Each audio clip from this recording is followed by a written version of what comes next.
Yo les envié al COES las diapositivas y les envié también el formato para hacer el contrato de obra. ¿Lo vieron?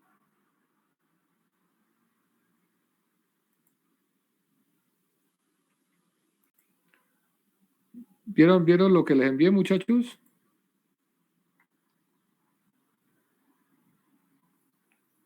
Hola. ¿O no lo han visto? Sí, profe. Bueno, ese es el formato que tienen que llenar, ¿no? Con la hora específica en la que piensan trabajar ustedes, a nivel de ejemplo. Ok, bueno, entonces les voy a compartir pantalla aquí.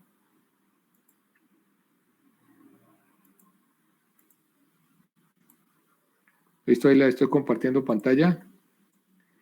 Bien. Entonces, vamos a hablar hoy de lo que son los riesgos en la contratación estatal. ¿Sí? Entonces, riesgos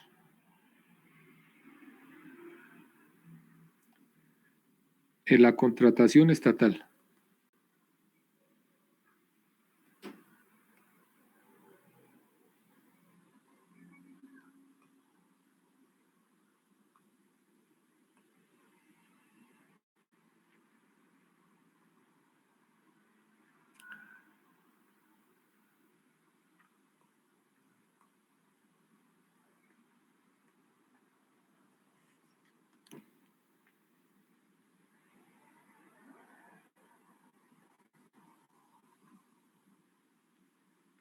Bueno,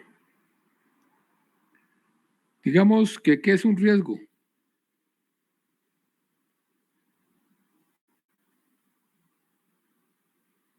¿Qué es un riesgo? Bueno, riesgo es, digamos, puede ser cualquier evento, ¿cierto?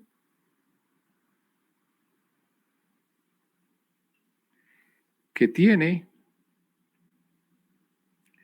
una probabilidad de ocurrir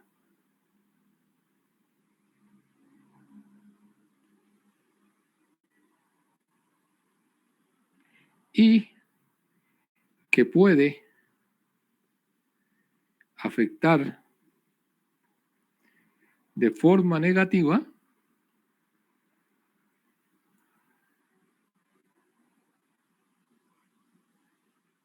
el desarrollo normal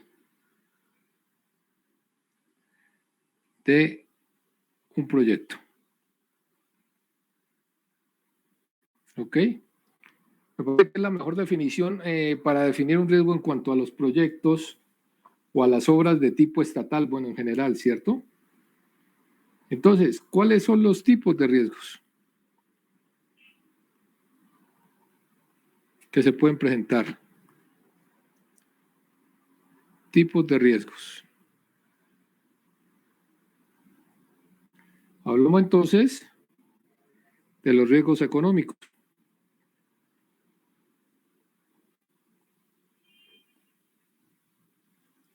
Los riesgos económicos son aquellos, ¿cierto? Son los derivados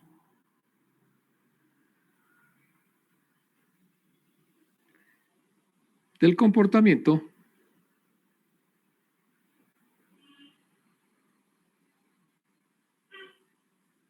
del mercado.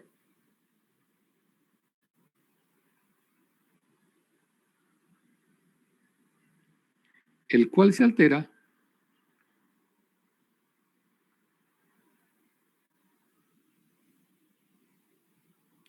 por las fluctuaciones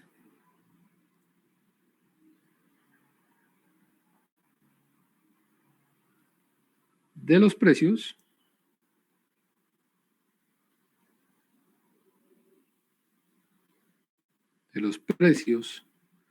de los insumos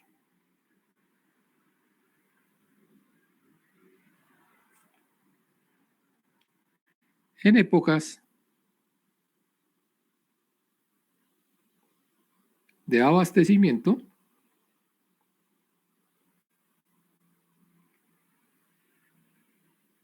o especulación.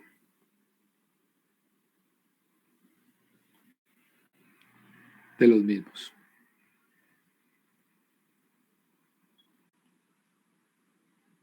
¿Cierto? Entonces, nosotros sabemos, ¿cierto?, que la mayoría de productos en un mercado financiero se comportan de la siguiente manera. Si por acá está el precio, y por acá la cantidad, o mejor, sí, la cantidad, ¿sí? Entonces, la oferta de un producto aumenta a medida que aumenta ¿qué? El precio, ¿sí? Entonces, a mayor precio hay mayor oferta, como lo pueden ver aquí, ¿sí? A mayor precio hay mayor oferta. En cambio, la demanda de un producto, ¿sí? Espérenme un segundo, por favor.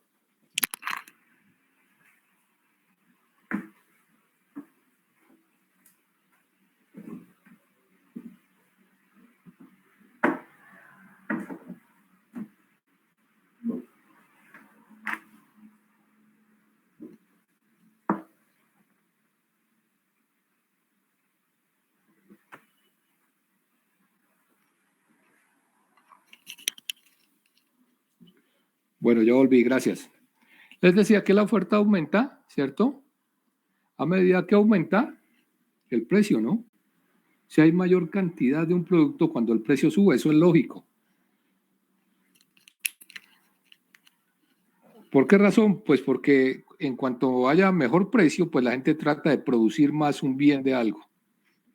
Por otra parte, en sentido contrario, la demanda de un producto cae, ¿sí? A medida que aumenta la cantidad. El aumentar la cantidad de un producto hace que el precio del producto caiga porque está en bonanza, ¿cierto? Porque hay mucho de ese producto en el mercado.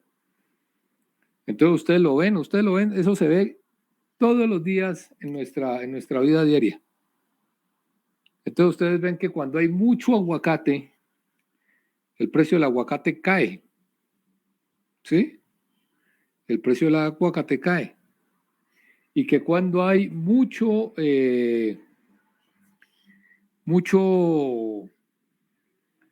digamos, mucha papa, también el precio de la papa cae, ¿cierto?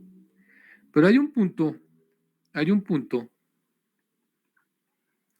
donde se encuentra la oferta y la demanda, ¿sí? Hay un punto donde se encuentra la oferta y la demanda y este punto se llama punto de equilibrio. Ese es el punto de equilibrio del mercado, donde la oferta y la demanda se encuentran. ¿Estamos? ¿Me están escuchando? Sí, profe. Bueno, hay un punto donde se encuentra la oferta y la demanda y se dice que el mercado de ese producto está en equilibrio. ¿Sí? Está en equilibrio. Pero ¿qué pasa? ¿Qué pasa si nosotros tenemos lo siguiente? Tenemos por aquí la oferta, ¿sí? Del producto. Y por acá tenemos la demanda. ¿Qué pasa si el precio del producto está por acá abajo?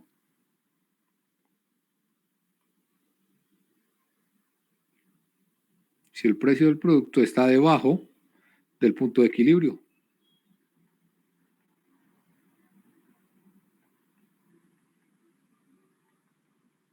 Significa que si está por debajo, ¿cierto? Y esta es la cantidad. Entonces hay una mayor demanda, miren, aquí hay una mayor demanda. Si esta demanda T2, llamémosla 1, y esta demanda D1, ¿sí? Hay mayor demanda que oferta, o coloquémosle O1. La cantidad de oferta.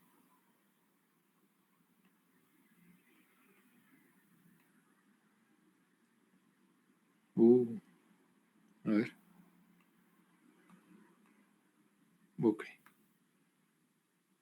Miren, ¿cierto? La D2, coloquémosle también D1 mejor, porque es una sola.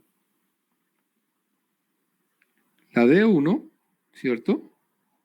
Es mayor que la oferta 1. ¿Y qué pasa cuando hay mayor demanda que oferta de un producto? ¿Qué se presenta? ¿Qué se presenta cuando hay mayor demanda de un producto que su oferta? ¿Cómo se llama esa palabra?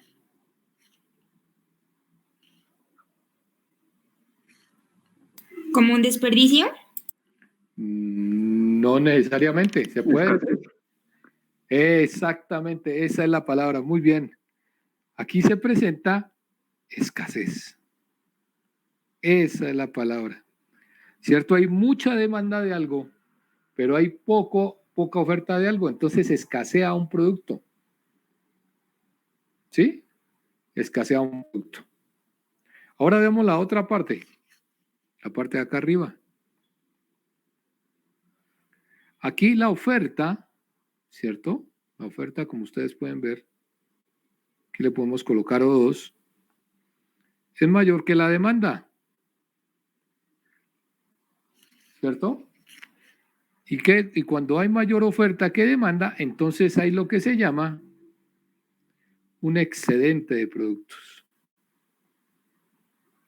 Entonces los dos extremos son o hay escasez o hay excedente. ¿Sí? O hay escasez o hay excedente.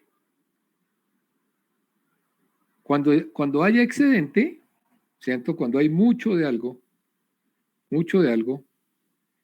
pues los precios tiran hacia abajo, miren, ¿sí? Siempre el mercado busca el equilibrio. Entonces, dependiendo de donde nosotros estemos, si hay excedente,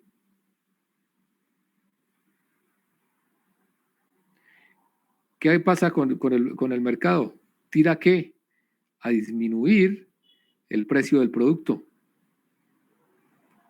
¿Sí? Y eso es lo que pasa también.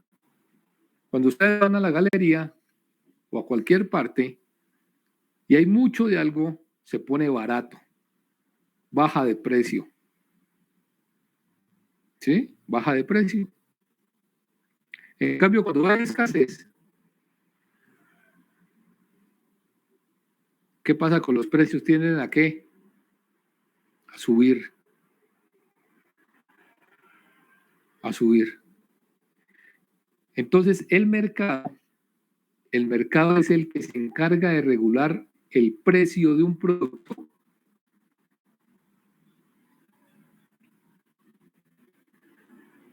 El precio de un producto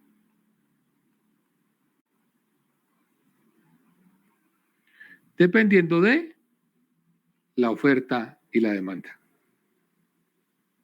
La oferta y la demanda. ¿Hasta ahí estamos o no?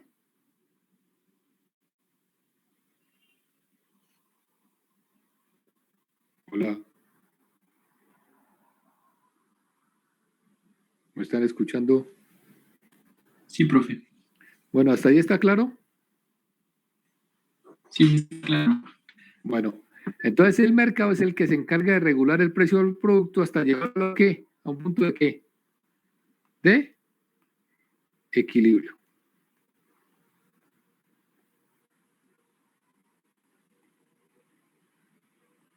Entonces, de aquí podemos sacar dos conclusiones claves. Primero, el precio de un producto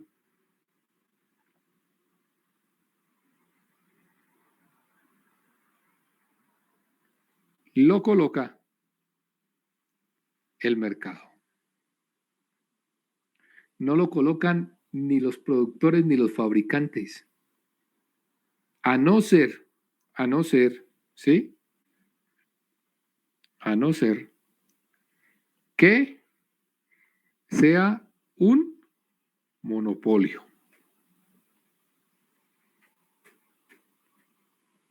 O algo similar. Un duopolio, por ejemplo. ¿Qué es un monopolio? Donde una sola empresa o un solo prestador de servicios o un solo algo es el que presta el que ofrece el producto o el que presta el servicio. Entonces, como ellos son únicos y no tienen competencia, porque en un mercado perfectamente competitivo no se da eso, como ellos son únicos y no tienen competencia, pues colocan el precio, ¿cierto? Colocan el precio. Entonces que Avianca es la única aerolínea que viaja a Pasto. Entonces Avianca coloca su precio. Dice, el tiquete de Pasto a Bogotá vale tanta plata. Si le gusta, viaje, y si no, no viaje. Así de sencillo. Y todos más o menos sabemos que viajar en bus de aquí a Bogotá son como 18 horas, ¿no? Un martirio. En realidad un martirio. O lo mismo viajar de aquí a Medellín, como 18 horas en bus. Eso es una cosa de locos, pues. Yo hasta ahora no lo he hecho. Entonces, Avianca dice, bueno, si quiere viaje y si no, no viaje, pero el valor del pasaje vale 450.000 pesos. Si uno dice, ¿por qué vale 450.000 pesos si desde Cali, un pasaje desde Cali a Bogotá o desde Cali a Medellín está aproximadamente, yo creo que en 120.000 pesos, una tarifa regular? Es que queda muy lejos Cali de Pasto para que suba tanto, ¿o qué? Es que cuánto, casi más de 3 veces, ¿no? Yo diría casi 4. Es que vale tanto. Ellos se amparan en 2 cosas. La primera, las dificultades del aeropuerto. Bueno, en eso sí tienen razón, ¿no? Dificultades del aeropuerto. Este aeropuerto aquí es una locura. ¿Sí? Porque cuando no está cerrado por neblina, está cerrado por vientos. Y muchas veces las aerolíneas que vienen, les toca levantar vuelo y tratar de volver a aterrizar porque los vientos de lado y lado no los deja aterrizar. Y si no lo logran, deciden ir y terminan finalmente aterrizando en Cali. Bueno, ese puede ser un argumento de peso, mucho más consumo de gasolina, probabilidad de riesgo económico en el vuelo. ¿Por qué? Por las condiciones del aeropuerto. Pero bueno, me estoy saliendo un poquito del tema. Es por darles un ejemplo. ¿Sí? Pero en términos generales, digamos que eso es lo que se presenta en el mercado, ¿no? Entonces, ¿qué riesgo económico hay? Más que riesgo de excedente es el riesgo de escasez, ¿no? Que ustedes vayan a construir algo o que el proyecto necesite algún tipo de materiales, materia prima, inclusive mano de obra, y no la haya. Se puede dar que no haya mano de obra, muchachos. Y eso se dio en la época del narcotráfico, ¿no? Y no había mano de obra. Estaba construyendo tanto, los narcos estaban construyendo tanto, porque eso es casi siempre un reflejo, ¿no? De cuando se mueve plata ilegal, que la construcción se dispara. Ustedes ven que están haciendo edificios en todo lado. ¿Y esa plata de dónde sale? Pues mucha será legal, yo no digo que no, pero mucha será lavado de activos. Entonces escasea la mano de obra y se pone muy cara la mano de obra. Porque estas personas pagan a cualquier precio, ¿no? Ellos lo único que les interesa es lavar el dinero. No les interesa nada más. Entonces, ¿Se puede generar escasez de mano de obra? También se puede generar escasez de mano de obra. Escasez de materiales se puede generar perfectamente. ¿Sí? Entonces, por el lado de la escasez está más el riesgo económico. Más por el lado de la escasez que el excedente. Cuando hay excedente y bajan los precios, pues uno lo que obtiene es mayores ganancias, ¿cierto? Aunque pocas veces se da. Pocas veces se da. La escasez sí se puede presentar con mayor razón. Y eso es lo que sucede con el dólar, ¿no? Yo no sé si ustedes han visto que todos los días pasan los indicadores económicos. Y el precio del dólar, hoy para la compra, hoy para la venta, el precio del dólar, el dólar trabaja de la misma forma. ¿Sí? Cuando hay muchos dólares, cuando las inversiones extranjeras y en general el país tiene muchos dólares en el mercado, el precio del dólar cae. Cuando los inversionistas recogen su dinero y se lo llevan para Estados Unidos o lo invierten en otro tipo de cosas, los dólares se escasean y entonces el precio del dólar ¿qué? Sube. ¿Sí? El precio del dólar sube. Entonces así trabaja la parte económica y estos son los riesgos económicos que se pueden presentar. Si alguien tiene una pregunta, bien pueda, si no, seguimos. Bien. Entonces, segundo, riesgos sociales o políticos.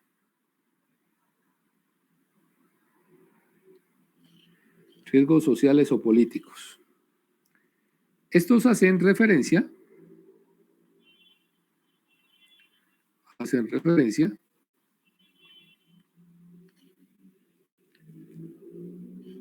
a los diferentes cambios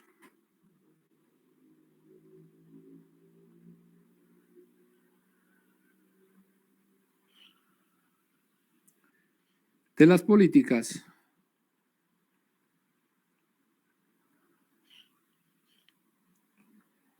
gubernamentales.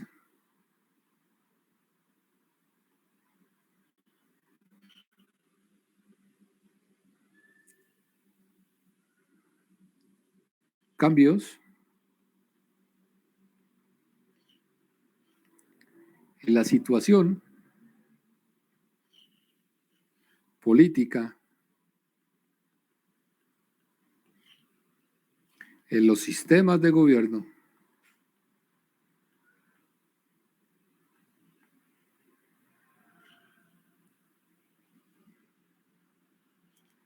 y en las condiciones sociales. Bueno, digamos que aquí en Colombia, aunque pueden haber diferentes sistemas de gobierno, ¿cierto? Sobre todo de gobiernos regionales, digamos que a nivel general los cambios políticos o sociales no son tan fuertes, ¿cierto? No son tan fuertes como por ejemplo lo que sufrió Venezuela. ¿Sí? En Venezuela la incertidumbre política y social es una cosa de locos, pues. ¿Sí? Allá es una cosa de locos. Entonces los riesgos de los proyectos son bastante altos, sobre todo para las empresas extranjeras, ¿no? Porque el gobierno vive cambiando las reglas de juego y hay una inestabilidad política altísima, altísima en Venezuela. Entonces, ante eso también se ve reflejado en el correcto desarrollo de un proyecto, ¿no? En el correcto desarrollo de un proyecto. Imagínense que las condiciones de juego, mientras existe un partido de centro, ¿cierto? Son condiciones de juego de un país capitalista como el de nosotros, donde hay propietarios, donde se trabaja para crecer, para progresar, ¿cierto? Y de un momento a otro viene un gobierno socialista y le dice a usted que su sueldo va a cambiar completamente, ¿cierto? Eso lógicamente produce un alza en el dólar y cambia completamente el panorama. Entonces, esos riesgos sociales o políticos los generan estos cambios, ¿no? Pero como les digo, afortunadamente nosotros acá, en Colombia, siempre hemos estado casi siempre bajo una misma línea, ¿no? Bajo una misma línea. Bien, hablemos de los riesgos operacionales.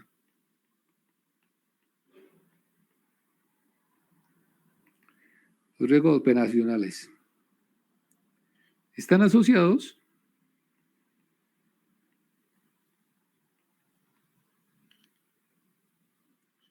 a la operación del contrato. Es decir, al desarrollo del contrato, ¿cierto?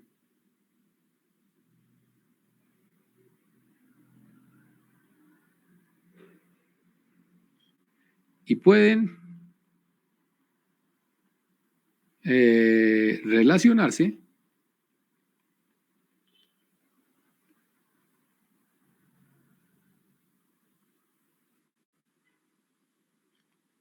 por la gestión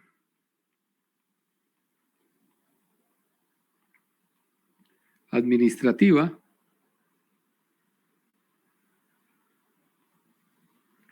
y técnica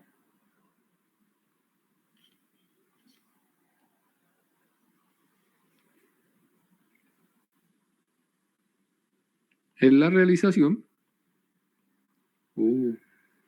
Se hizo. ¿Qué le hundí? Aquí está. En la realización del contrato. ¿Sí? Entonces, ¿qué riesgos operacionales hay? Pues, hombre, que no se termine la obra en el momento en que tenía que terminar, ¿cierto? Que haya necesidad de hacer algún cambio desde el punto de vista técnico, ¿sí? Que pueda afectar gravemente el desarrollo de la obra. Bueno, en fin, ese tipo de cositas, ¿cierto? Ese tipo de cositas. Riesgos financieros. Riesgos financieros.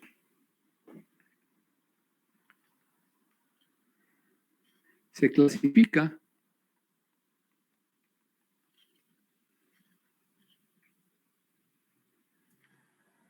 en cuanto a la liquidez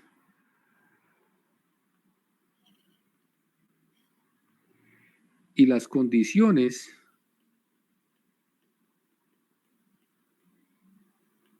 financieras del contrato.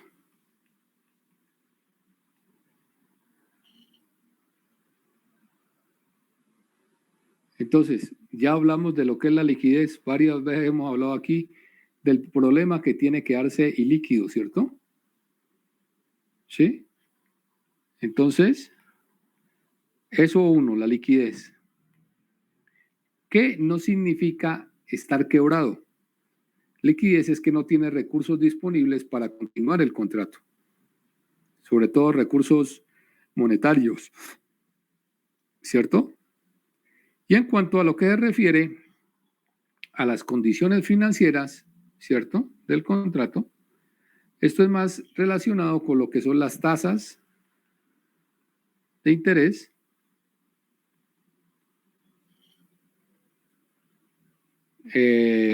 los plazos de los préstamos, cuando hay necesidad de apalancar financieramente el contrato, ¿cierto?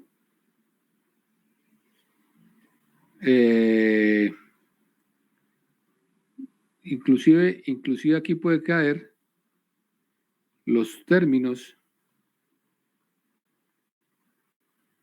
de las garantías o de las pólizas, etcétera.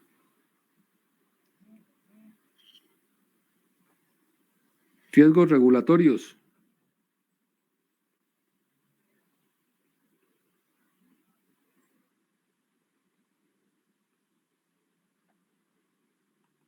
Riesgos regulatorios. Son cambios, o no son, sino que se relacionan con cambios regulatorios, administrativos,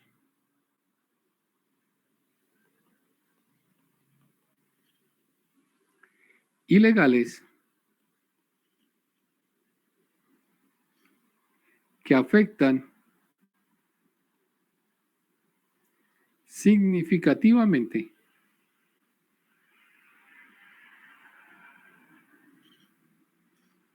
los flujos del proyecto.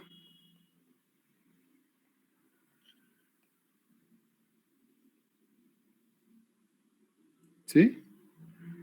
Cuando hay cambio regulatorio en cuanto a la importación, por ejemplo, de productos, ¿sí? De maquinaria,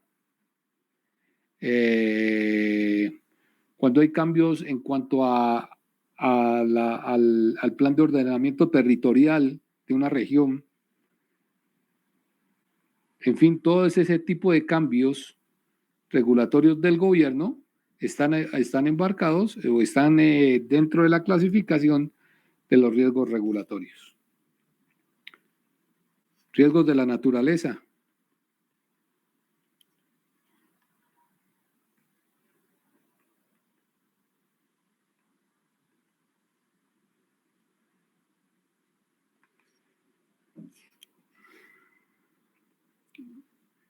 Se relacionan con eventos causados por la naturaleza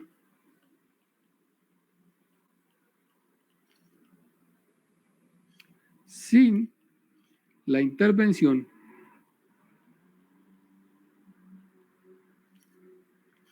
o voluntad del hombre.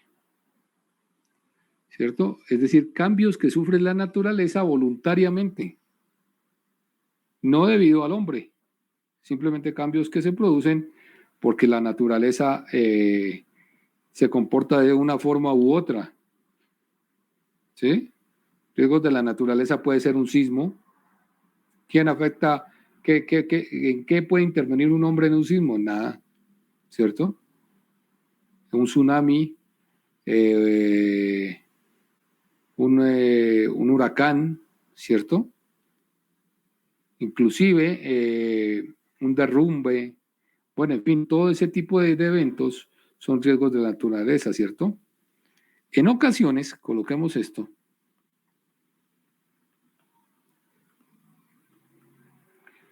pueden ser previsibles, perdón.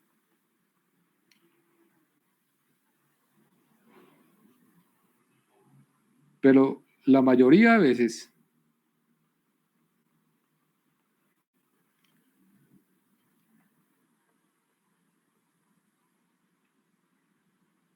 están fuera de control. La mayoría de veces están fuera de control. Riesgos ambientales. Riesgos. A ver.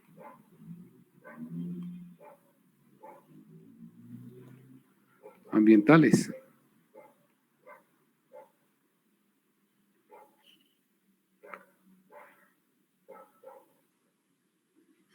Se relacionan con la adquisición de licencias, lógicamente ambientales,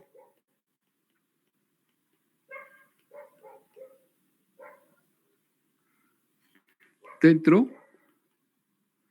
de los planes de manejo ambiental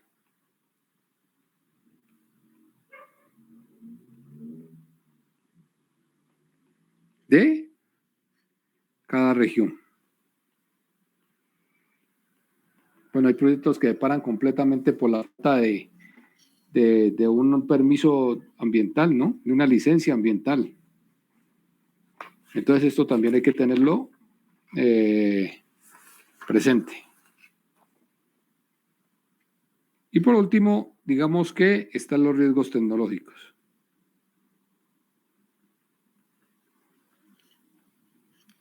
Tecnológicos.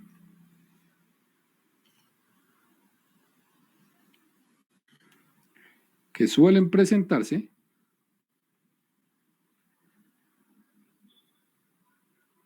por fallas en las telecomunicaciones.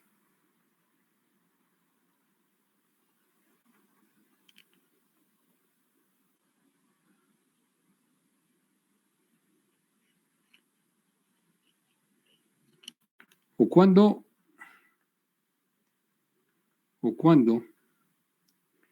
la tecnología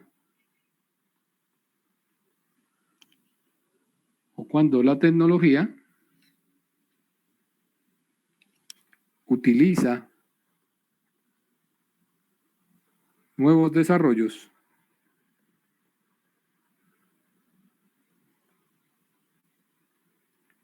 que no se tenían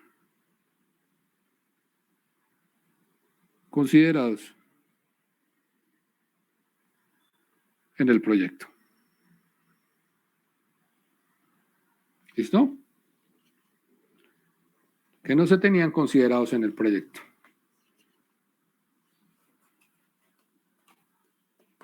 Bueno.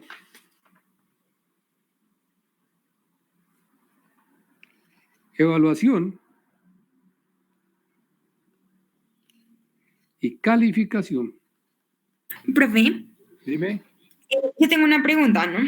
Sí, Ahí dime. esos riesgos de la naturaleza son cuando son como en magnitudes grandes, un tsunami, terremotos y así. Pero Sí. suponiendo se adelanta la época de invierno y uno no contaba con eso y no puede pavimentar cuando tenía esperado, ¿eso también sí viene siendo un riesgo ambiental? Sí, yo creo que sí, porque ambiental no, ambiental es más que todo Ah, perdón, relacionado, de la naturaleza es, sí. sí, de la naturaleza. Ambiental no, porque ambiental es más que todo con el fin de no ir a dañar el ecosistema, ¿cierto? De no ir a afectar ni la flora ni la fauna con nuestros proyectos civiles, ¿cierto? Que eso ahora está muy de moda y hay que pedir licencias y hay que hacer, bueno, en fin, estudios y todo. Y eso está bien, porque es que, hombre, los seres humanos no podemos acabar con todo cuanto hay, pues. No podemos acabar con todo. Yo se le clasificaría, por ejemplo, variaciones del clima dentro de los riesgos naturales, claro que sí. Sí, yo creo que sí caben ahí. ¿Listo? Listo, profe. Bueno, entonces, ¿cómo se evalúan y califican los riesgos? En términos generales, muchachos, los riesgos dependen de tres variables. Dependen de la probabilidad de ocurrencia, ¿cierto? La severidad del evento y el tiempo de exposición. La P es la probabilidad. La S es la severidad. T es el tiempo de exposición. Claro, mientras más tiempo usted esté en algo, ¿cierto? Pues puede producirse el evento con mayor frecuencia, ¿no? Mientras que si usted está poco tiempo, se disminuye el tiempo, la probabilidad del riesgo. Bueno, para la contratación estatal, digámoslo así,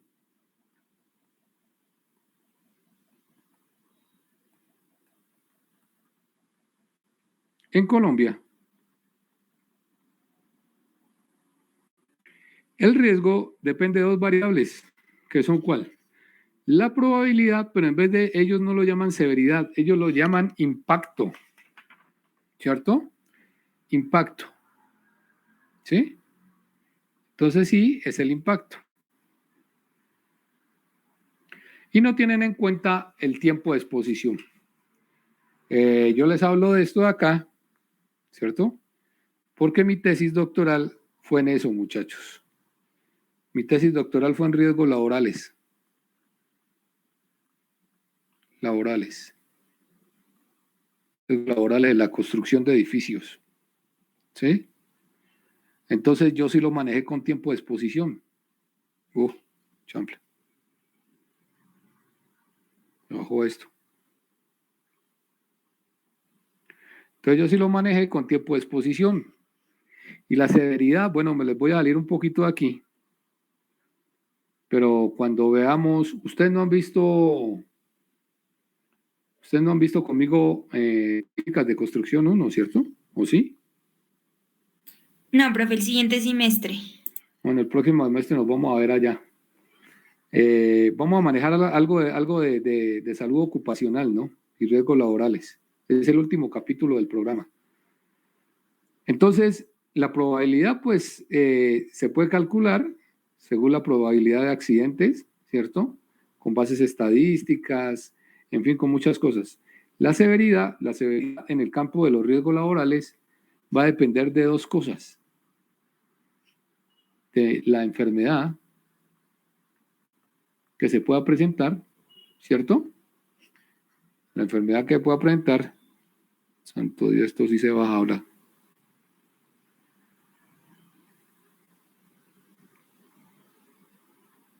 La enfermedad que se pueda presentar o el accidente. Ambas cosas afectan la salud de las personas. ¿Sí? Bueno, pero ese es otro tema. Ese es otro tema. Les estoy dando, es como un ejemplo de cómo se pueden calcular. Bueno, aquí la probabilidad y el impacto depende de qué? De la probabilidad de que ocurra cada uno de estos riesgos que hemos detallado acá, financieros, regulatorios, la naturaleza, ambientales, ¿cierto? Y el impacto es el daño que causaría en el proyecto.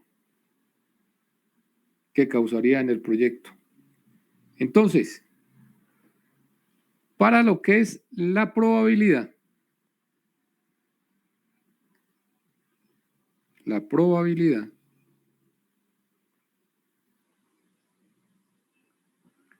Colombia compra eficiente, que es la guía para la contratación estatal, maneja una tablita que la vamos a hacer aquí, muy rápido. Hagámosla. La tablita es la siguiente. A ver, ampliémosla un poco.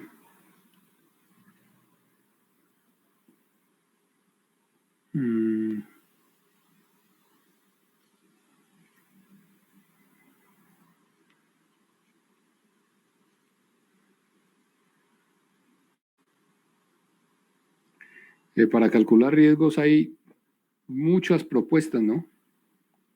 Muchas propuestas.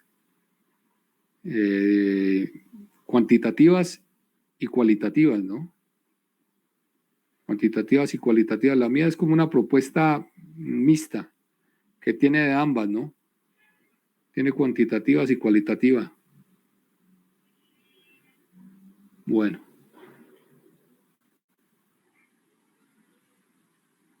¿Listo?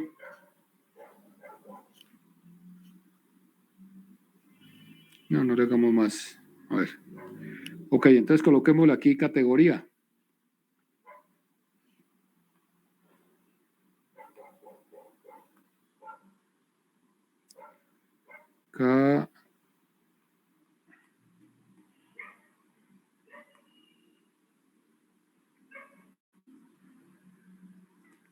Categoría. Y acá coloquémosle valoración. ¿Sí? Y por acá coloquémosle probabilidad. Me quedo como torcido esa probabilidad.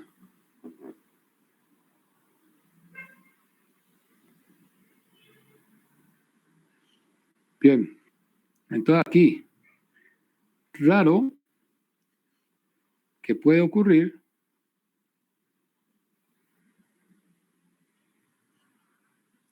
excepcionalmente.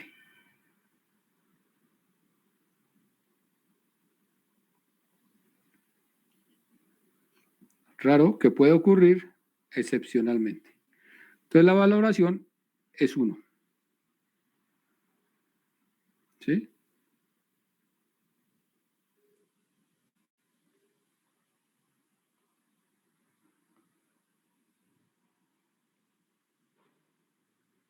La segunda categoría, improbable.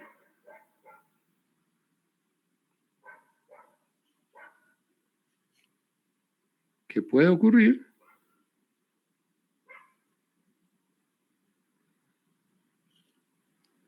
ocasionalmente.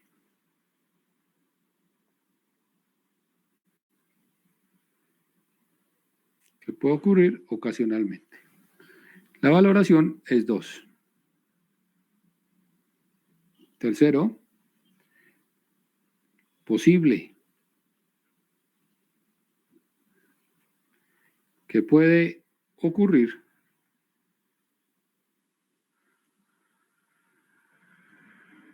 en cualquier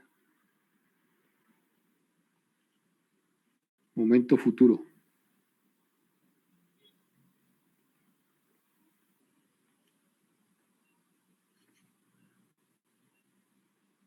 La valoración es 3.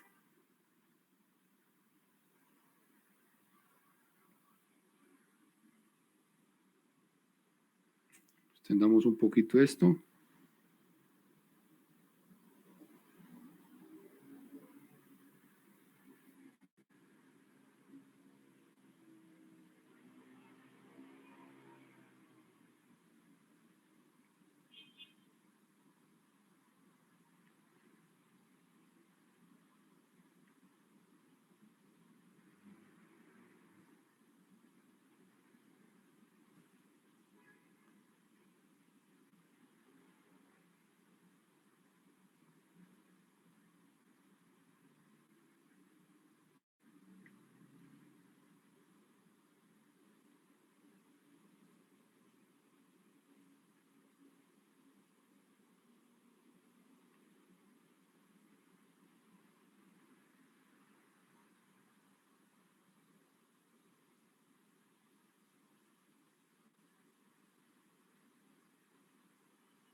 Ok.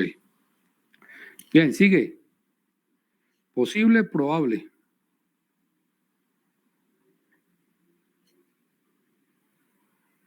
Probablemente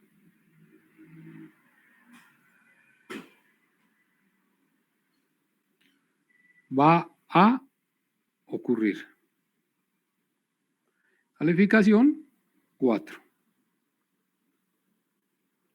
Y finalmente, casi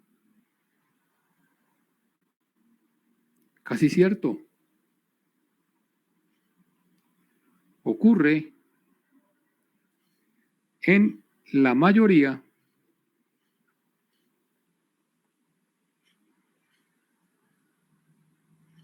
de circunstancias.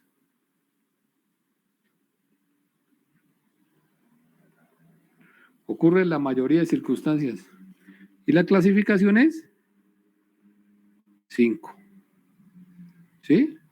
Entonces, miren cómo califica la probabilidad, cómo se califica, ¿no? Raro, pues es 1, improbable 2, posible 3, probable 4 y casi cierto 5. Lógicamente, a mayor probabilidad de ocurrencia, mayor valoración, ¿no? Mayor valoración. Entonces ustedes dirán, bueno, ¿yo cómo hago para saber si es raro, improbable, posible, probable o casi cierto? ¿Cómo creen ustedes que se puede hacer eso? Evaluar un riesgo desde ese punto de vista. ¿Cómo se les ocurre a ustedes que puede hacer?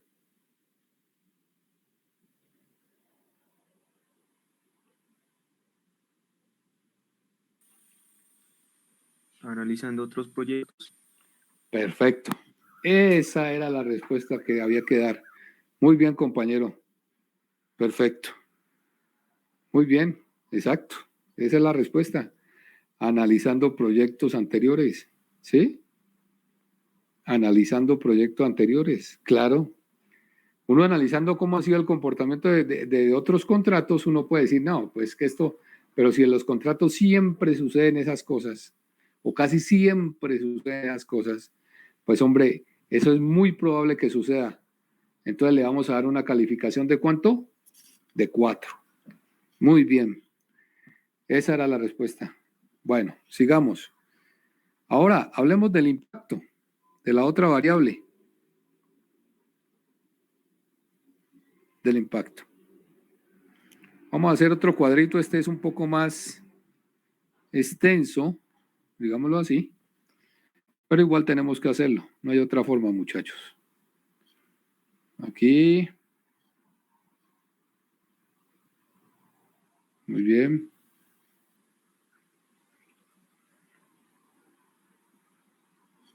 Perfecto.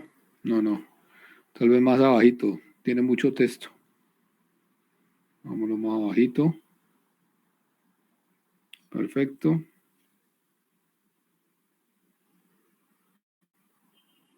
Ok.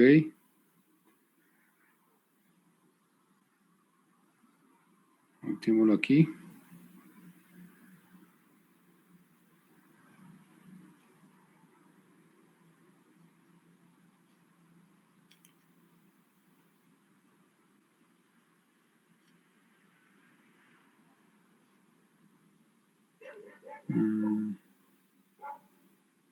A ver.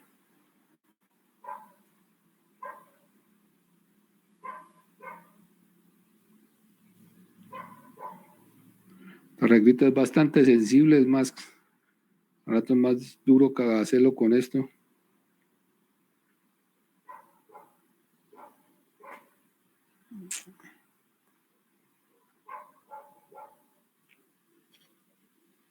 Aquí. Bien. Ok.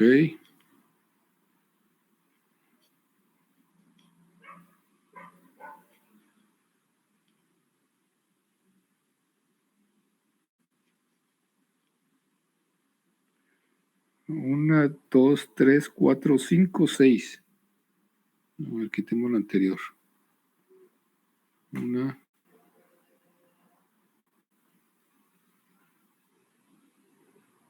Dos.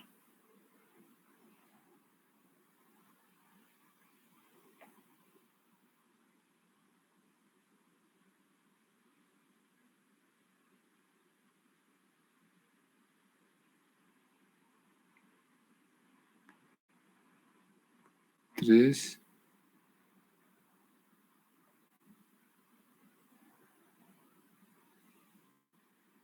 Cuatro. Cinco. O como faltando.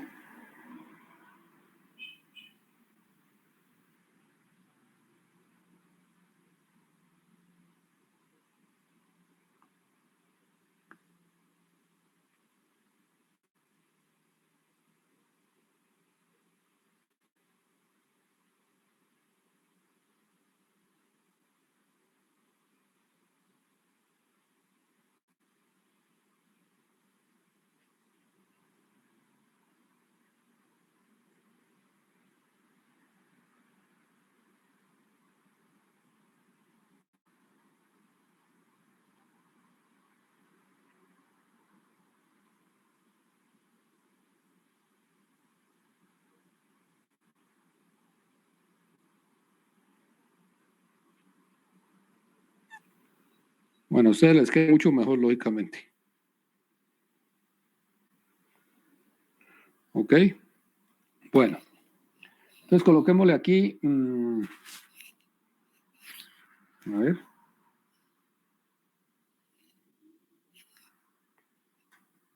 Aquí no va.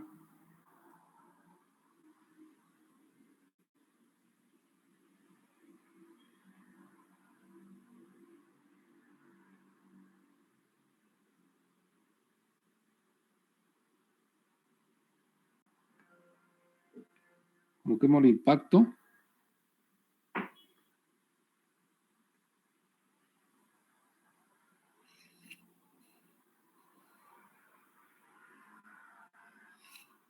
Aquí calificación.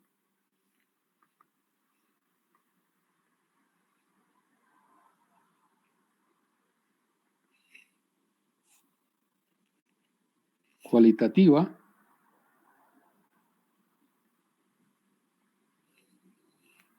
Aquí calificación monetaria.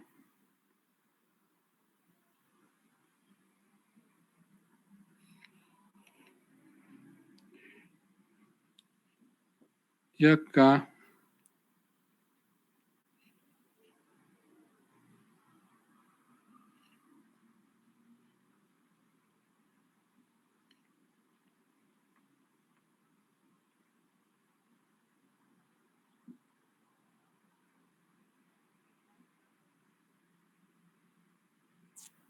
le vamos a colocar lo siguiente.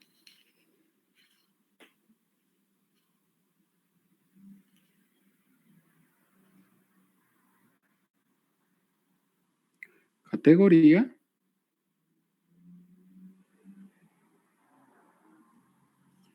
Y valoración. ¿Sí? Categoría de valoración. Bien. Entonces, ¿qué quiere decir esto, muchachos? Que el impacto se puede calificar tanto cualitativamente como monetariamente, ¿cierto? La que ustedes crean que es más necesaria calificar o que es más real. ¿Sí? Que es más real. Entonces, las calificaciones van a ser insignificante, menor, moderado, mayor y catastrófico. Catastrófico. ¿Ok? Y los puntajes van a ser 1, 2, 3, 4 y 5. Igual que el anterior. 1, 2, 3, 4 y 5. Bueno, pero entonces veamos.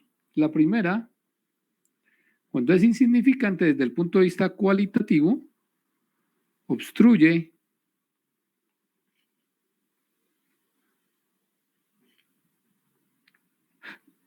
la ejecución de manera intrascendente.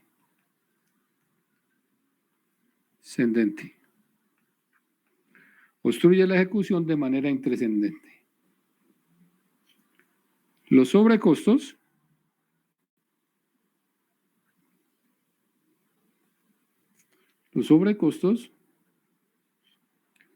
son menores del 1%. Lógicamente, del valor del contrato, ¿no? Los sobrecostos son menores del 1% del valor del contrato.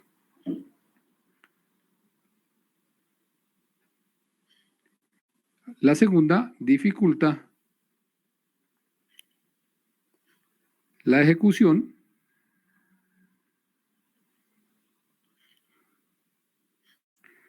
de manera baja, digámoslo así.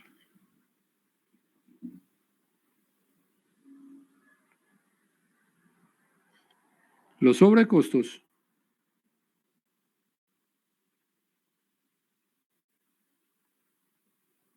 son menores al 5% del valor del contrato.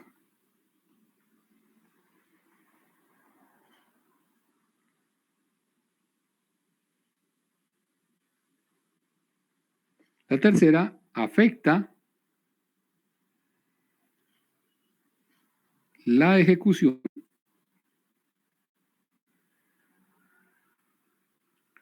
del contrato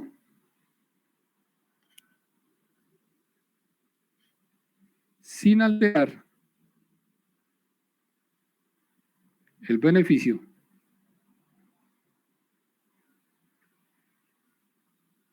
de las partes. Casi no me alcanza. La tercera, afecta la ejecución del contrato sin alterar el beneficio de las partes.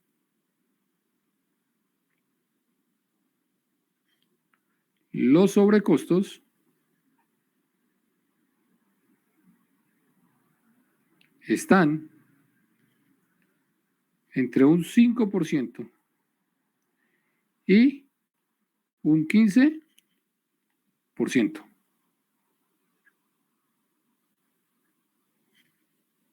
La otra obstruye la ejecución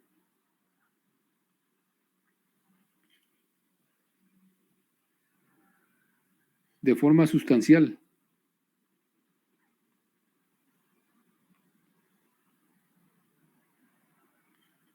¿Sí?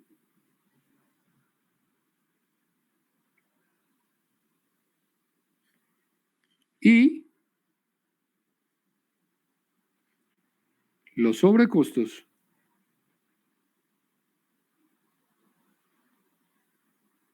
están entre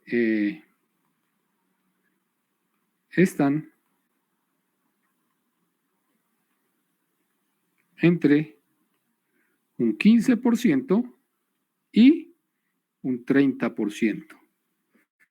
Ya es grave, ¿no? Ya es grave. Si uno piensa que sus utilidades en un contrato pueden ser entre el 15 y el 30, que es lo que se maneja, ¿cierto? Las utilidades en un contrato, o mejor dicho, la administración, el AUI, y que ya haya una actividad que afecte entre el 15 y el 30% del valor del contrato, pues prácticamente no va a haber utilidades, ¿cierto? No habría utilidades. Entonces ahí el impacto se clasifica como mayor, porque está afectando las utilidades del contratista, por ejemplo. ¿Sí? Ya es un impacto mayor. Uno que haga un contrato y que no tenga ganancias, pues hombre, sí hay un impacto fuerte. Sí hay un impacto fuerte porque entonces uno trabajó para que lo vieran. Y peor aún, perdió plata. Tal vez no perdió plata en efectivo, pero todo el tiempo que usted le dedicó a la obra, todos los días que usted le dedicó a la obra, ¿sí? Los 6, los 8, los 10 meses, el año que usted le dedicó a la obra, para no obtener utilidades, eso es pérdidas, muchachos. Eso es pérdidas. Hay que verlo así. Hay que verlo con que afortunadamente no perdí. No, sí perdió. Perdió porque todo lo que usted puso para la realización del contrato no se ve reflejado económicamente. ¿Sí? Entonces, por eso aquí el impacto ya se considera mayor. Sigamos.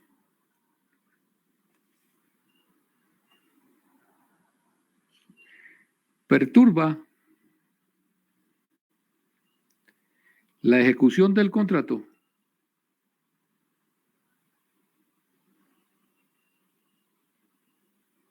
de manera grave. ¿Sí? De manera grave.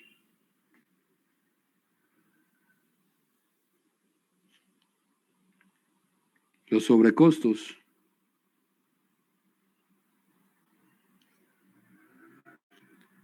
en el valor del contrato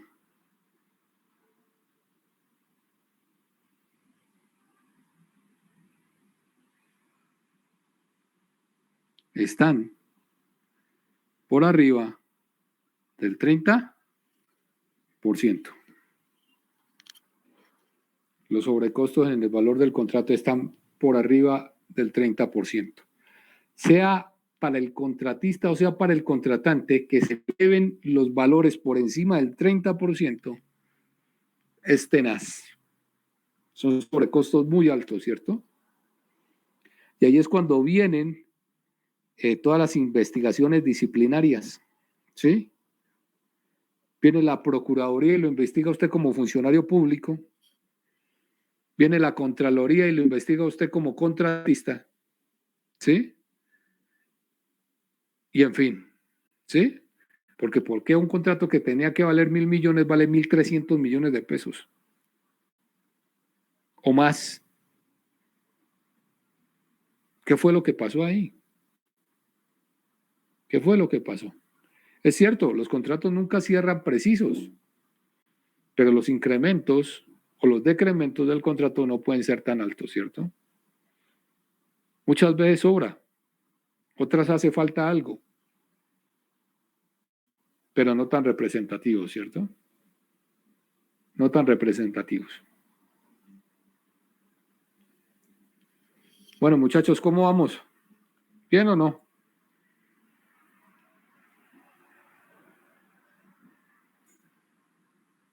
¿Me escuchan?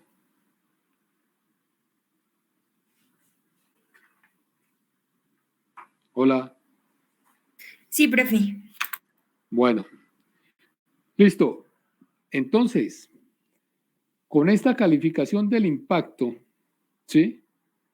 Con esta calificación del impacto y con esta calificación de la probabilidad, se saca ya lo que es la calificación del riesgo de la actividad que se tiene, ya sea riesgo ambiental, ya sea riesgo financiero, ya sea riesgo, lo que sea.